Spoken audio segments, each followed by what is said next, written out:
Back in 2002, the Arab League came up with a fresh proposal for peace with Israel. It comprises two main elements. First, a full Israeli withdrawal to pre-1967 borders, and in exchange, a normalization of relations between Israel and all its Arab neighbors.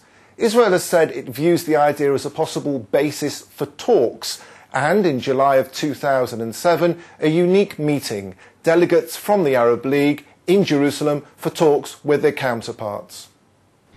This serious offer constitutes a major opportunity of historic magnitude.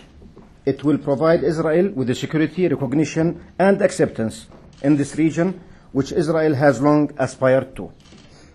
The Arab Peace Initiative has been endorsed by the vast majority of the members of the international community, including and especially the vast majority of the Muslim countries, members of the OIC. This means that more than 50 Muslim countries, including 22 Arab countries, stand behind this collective offer.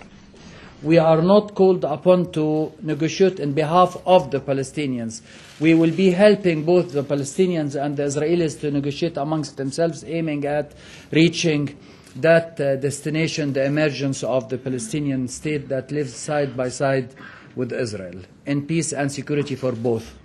There is an opportunity here, and I believe that the Arab Peace Initiative and the dialogue with the Arab Working Group is an historic opportunity for the Israeli-Arab relations, but not less important, the Israeli-Palestinian process. So Israel welcomes the Saudi initiative as a basis for future talks with the Arab world, but it does still have reservations. One is the future of Jerusalem. The Arabs would like to see Eastern Jerusalem as the capital of a future Palestinian state.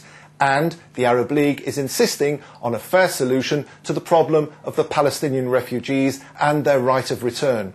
If that proposal will be removed from what we call the Saudi plan, of course it will be much easier to discuss it, because then it shows that they don't want to destroy the state of Israel from inside, and they would like to speak about peace. Now the focus will move from the Middle East to the United States, where this fall a major conference will be held under the chairmanship of the International Quartet, the United States, the European Union, Russia and the United Nations.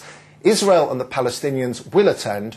The question is how many of the Arab states will want to meet face-to-face with Israel. This is David Harris for the Media Line in Jerusalem.